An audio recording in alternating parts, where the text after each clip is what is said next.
Netanyahu का वादा, हर कीमत पर नहीं बनेगा फिलिस्तीन।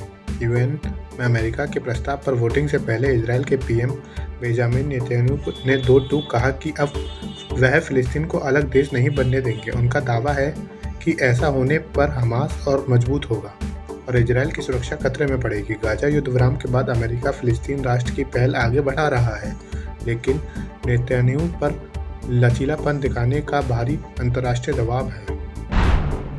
बांग्लादेश में हलचल, शेख हसीना पर आ जा सकता है मौत का फैसला। बांग्लादेश के इंटरनेशनल क्राइम ट्राइब्यूनल में शेख हसीना पर लगे मानवता के खिलाफ अपराधों के मामले में जल्द फैसला आ सकता है। ढाका में सुरक्षा बेहद कड़ी कर दी गई है और हिंसा रोकने के लिए गोली चलाने तक की अनुमति दे दी गई है।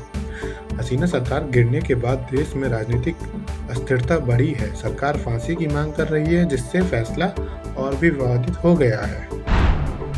रूस यूक्रेन युद्ध में नरमी, 1200 कैदियों की रिहाई पर बातचीत। यूक्रेन के राष्ट्रपति व्लादिमीर ज़ेलेंस्की ने बताया कि रूस के साथ युद्ध बंदियों की अदला बदली पर बातचीत आगे बढ़ रही है। अगर समझौता हुआ तो करीब 1200 यूक्रेनी कैदी वापस लौट आ सकते हैं।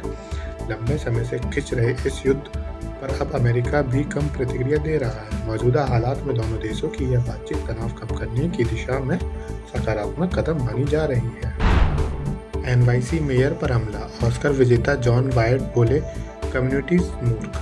न्यूयॉर्क के नवनिर्वाचित मेयर जोरन ममदानी पर अभिनेता जॉन वाइट ने तीखा हमला बोला है। उन्होंने ममदानी को कम्युनिस्ट मूर्ख बताया और दावा किया कि उनकी नीतियां शहर को बर्बाद कर देंगी। वाइट ने सोशल मीडिया के जरिए राष्ट्रपति डोनाल्ड ट्रंप से शहर को बचाने की अपील भी की।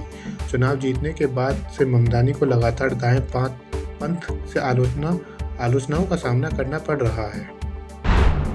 पाकिस्तान जॉर्डन नज़दीकी, मुनीर बोले हम अल्लाह के सैनिक। पाकिस्तान की army chief field marshal Asim Munir ने जॉर्डन के शाह अब्दुल्ला से मुलाकात के दौरान कहा कि पाकिस्तान सैनिक अल्लाह के सैनिक हैं और इसी भावना से लड़ते हैं। उन्होंने जॉर्डन के साथ रक्षा संबंध मजबूत करने की प्रतिबद्धता जताई। जॉर्डन का प्रतिनिधिमंडल पाकिस्तान के रक्षा उद्योग, globe industrial and defence solutes के दौर पर है। दोनों देशों के बीच रक्षा सहयोग बढ़ाने पर चर्चा जारी है। Thank you so much for watching this video. Don't forget to like, comment, share, and subscribe.